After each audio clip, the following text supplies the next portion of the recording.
Three rectangles are to be cut along the diagonals and triangles so got rearranged to form a regular pentagon, as shown in the picture. If the sides of the pentagon are to be 30 centimeter, what should be the length and breadth of the rectangle? നമുക്ക് ഈ ചിത്രം കാണുമ്പോൾ തന്നെ മനസ്സിലാകാം അല്ലെ.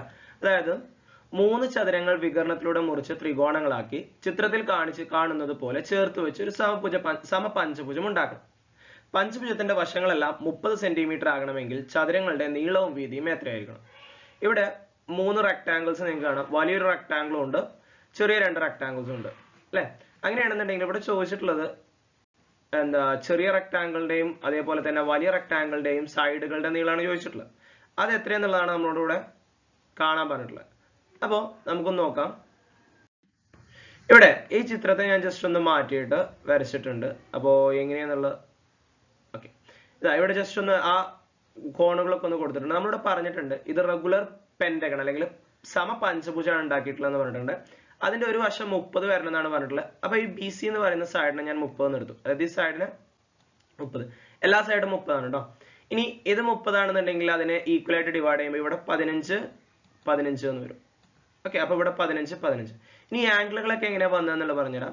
പഞ്ചഭുജത്തിന്റെ ഒരു cone എന്ന് പറയുന്നത് 108 ആണ്. പഞ്ചഭുജത്തിന്റെ ഒരു കോൺ എന്ന് പറയുന്നത് 108 ആണ്. അതെങ്ങനെയാന്ന് ചോദിച്ചാൽ നമുക്ക് ആ കോൺ അറിയില്ല എന്നുണ്ടെങ്കിൽ നമുക്കറിയാം n-2 × 180 ചെയ്ത് കഴിഞ്ഞാൽ ഒരു പോളിഗണിന്റെ ആംഗിൾ കിട്ടും അല്ലെ. അപ്പൊ അതിൽ n എന്ന് പറയുന്നത് 5 ആണ്. അപ്പൊ 5 - 2 3 3 × 180 ചെയ്ത് കഴിഞ്ഞാൽ നമുക്ക് 540 എന്ന് കിട്ടും അല്ലെ. 324 3 2 5 540. ദെൻ 540നെ എത്ര, ഇത് റെഗുലർ പോളിഗൺ ആണ് അല്ലെങ്കിൽ റെഗുലർ പെന്റഗൺ ആണെന്ന് പറഞ്ഞിട്ടുണ്ട്. അപ്പൊ 5 ഡിവൈഡ് ചെയ്താൽ മതി. 5ൽ ഒരു പ്രാവശ്യം 5 വരും. ദെൻ 0 4 ഇറക്കി എഴുതി, 4ൽ 5 ഇല്ല, അപ്പൊ ഇവിടെ ഒരു 0 ഇട്ട് കൊടുക്കണം. എന്നിട്ട് അടുത്ത നമ്പറിന് ഇറക്കി എഴുതി 40ൽ 8 പ്രാവശ്യം 8 5 40 കണ്ടോ. അപ്പൊ ഒരു ആംഗിൾ 108, ഒരു ആംഗിൾ 108. n-2 × 180 ചെയ്താൽ മതി. ഏതൊരു പോളിഗണിന്റെയും ആംഗിൾ സം കാണാൻ n-2 × 180 ചെയ്താൽ മതി. അപ്പൊ നമുക്ക് 540. n എന്ന് പറയുന്നത് വശങ്ങളുടെ എണ്ണം.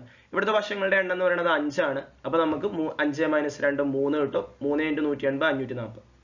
ഈ 540 5 വശങ്ങൾ ഉണ്ടെന്നുണ്ടെങ്കിൽ 5 കോണുകൾ ഉണ്ടാവും. 5 ഡിവൈഡ് ചെയ്യുമ്പോൾ 108 കിട്ടും.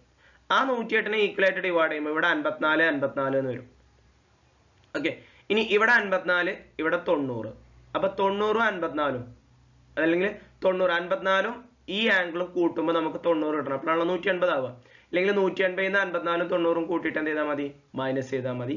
അപ്പൊ നമുക്ക് 36 എന്ന് കിട്ടും ഈ ആംഗിൾ അല്ലെ. 90 54 കൂട്ടുക, അല്ലെങ്കിൽ ഇവിടെ 90 ആണ്, ഈ 54 36 കൂട്ടുമ്പോൾ 90 കിട്ടണം. 90 ന്ന് 54 മൈനസ് ചെയ്താലും മതി. 10 ന്ന് 4 പോയാൽ 6, 8 ന്ന് 5 പോയാൽ 3 ഉണ്ടോ 36. അപ്പൊ ഈ ആംഗിൾ 36. ഇനി ഇവിടെ എങ്ങനെ 72 വന്നെന്ന് ചോദിച്ചു കഴിഞ്ഞാൽ ഇത് മുഴുവനായിട്ട് പെന്റഗണിന്റെ കോണാണല്ലോ അല്ലെ, പഞ്ചഭുജത്തിന്റെ കോണല്ലേ. പഞ്ചഭുജത്തിന്റെ ഒരു കോൺ എന്ന് പറയുന്നത് 108 ആണ്. എത്രയാണ്? 108 ആണ്. അതിൽ നിന്ന് ഒരു കോൺ അവിടെ കിട്ടിയിട്ടുണ്ട്. എത്രയാ? 36. അപ്പൊ അത് മൈനസ് ചെയ്താൽ മതി. 8 ന്ന് 6 പോയാൽ 2, 10 ന്ന് 3 പോയാൽ 7 72. അപ്പൊ ഈ കോണുകളൊക്കെ കിട്ടിയത് ഓക്കെ ആണല്ലോ. ഇനി ഈ കോണുകളൊക്കെ വെച്ചിട്ടാണ് നമുക്ക് സൈഡുകൾ കണ്ടുപിടിക്കേണ്ടത്. ഓക്കെ, അപ്പോ ഇവിടെ ഞാൻ ആദ്യം സൈൻ 54 എടുത്തു. അതായത് ഈ 15 മാത്രമേ നമുക്ക് ഇവിടെ കിട്ടിയിട്ടുള്ളൂ കേട്ടോ. അതായത് 15 എന്ന് പറയുന്നത് നമുക്ക് ആ ചിത്രത്തിൽ നിന്ന് ഫിക്സ് ചെയ്യാൻ പറ്റും. ഈ 15 എന്ന് പറയുന്നത് ഇവിടെയാണ് വരിക 15. വലിയ ചതുരത്തിന്റെ ഒരു വശം കിട്ടി 15. ഇനി ഈ പെർപെൻഡിക്കുലർ സൈഡ് കിട്ടണം. അതേപോലെ തന്നെ ഈ ത്രികോണത്തിന്റെ ഈ സൈഡ് എവിടെ വരിക എന്നറിയോ? ത്രികോണം ഈ സൈഡ് അത് ഇവിടെയാണ് വരിക, AB. അതേപോലെ തന്നെ ഈ സൈഡ് കൊടുന്നാണ്ട് AB-ക്ക് നേരെ വെച്ചു. എന്നിട്ട് ഇങ്ങനെ വരും. ഇങ്ങനെയാണ് ഈ ചിത്രം ഇവിടെ ഉണ്ടാക്കിയിട്ടുള്ളത്. അപ്പൊ AB കിട്ടിക്കഴിഞ്ഞാൽ നമുക്ക് ഈ സൈഡ് കിട്ടും. അതേപോലെ തന്നെ AC കിട്ടിക്കഴിഞ്ഞാൽ നമുക്ക് ഈ സൈഡും കിട്ടും. അപ്പൊ ഞാനിവിടെ സൈൻ 54 എടുത്തു. അപ്പൊ AB കാണണം. AB എന്ന് പറയുന്നത് 54-ന് ഓപ്പോസിറ്റുള്ള സൈഡാണ്, എതിർവശമാണ്. ഹൈപ്പോട്ട് ഇവിടെ 90 ആണെന്ന് ഞാൻ നേരത്തെ പറഞ്ഞു അല്ലെ, അതിന് ഓപ്പോസിറ്റുള്ള സൈഡ് തന്നിക്കണം. അപ്പൊ എതിർവശം കാണണം, കർണം തന്നിക്കണം. അപ്പൊ സൈൻ 54 ഈക്വൽ ടു AB/BC എന്ന് വരും. സൈൻ 54 0.81, AB/BC 30 എന്നുള്ള ഇവിടെ തന്നിട്ടുണ്ട്. ഇനി ആ 30നെ അപ്പുറത്ത് കൊണ്ടുപോയാൽ മതി. അപ്പൊ 0.81 × 30 എന്ന് വരും. അതിന് 81നെ നമ്മൾ 3 ആയിട്ട് മൾട്ടിപ്ലൈ ചെയ്യാം. എത്ര വരും? ഒരു 3 3 3 24. എന്നിട്ട് ഒരു 0 കൂടി ഇട്ട് കൊടുക്കുക. കാരണം 30ന്റെ ഒരു 0 ഉണ്ടല്ലോ. 2 സ്ഥാനം മാറ്റി പോയിന്റ് കൊടുക്കുമ്പോൾ 24.3 എന്ന് വരും. ഓക്കെ, അപ്പൊ AB-യുടെ നീളം കിട്ടി 24.3. അപ്പൊ ഈ ചതുരത്തിന്റെ അല്ലെങ്കിൽ ഈ ചതുരത്തിന്റെ ഒരു വശം 24.3. ഇനി നമുക്ക് കോസ് 54 എടുക്കാം. എ സി ഈ സൈഡ് കാണണം, ചതുരത്തിന്റെ മറ്റേ വശം എ സി. അപ്പൊ a c by b c, b c നമുക്കറിയാം 30 കോസ് 54 0.59. ഇവിടെ അതേപോലെ തന്നെ 59 നമ്മൾ എന്ത് ചെയ്യാം, 3 കൊണ്ട് മൾട്ടിപ്ലൈ ചെയ്യാം.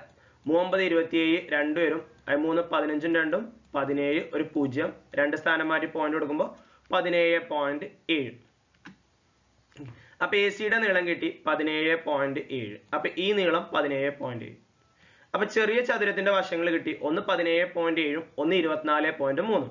ഇനി വലിയ ചതുരത്തിന്റെ ഒരു വശം 15 ആണ്, മറ്റേ വശം കാണണം. ഇനി അതിന് ടാൻ 72 നോക്കിയാൽ ഈ ആംഗിൾ എടുത്ത് 72, അതിന് ഓപ്പോസിറ്റ് ഉള്ള സൈഡ് കാണണം. ഇതല്ലേ ഇനി കാണേണ്ടത്, അത് എന്ന് പറഞ്ഞാൽ ഇവിടെ അല്ലേ വരിക. അപ്പൊ ഓപ്പോസിറ്റ് ഉള്ള സൈഡ് കാണണം.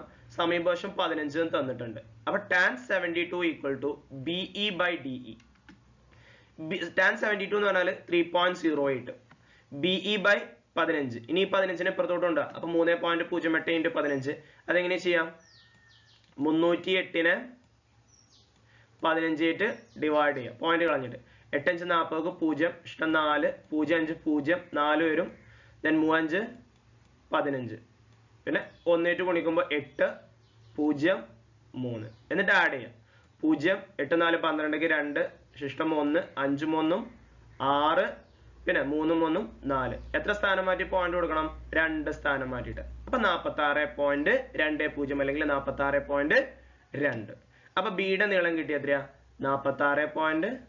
ഇപ്പൊ എല്ലാ സൈഡും ആയില്ലേ അല്ലെ. ഈ ചെറിയ ചതുരത്തിന്റെ ഒരു വശം 17.7, മറ്റേ വശം 24.3. വലിയ ചതുരത്തിന്റെ ഒരു വശം 15, മറ്റേ വശം 46.2. ഓക്കെ.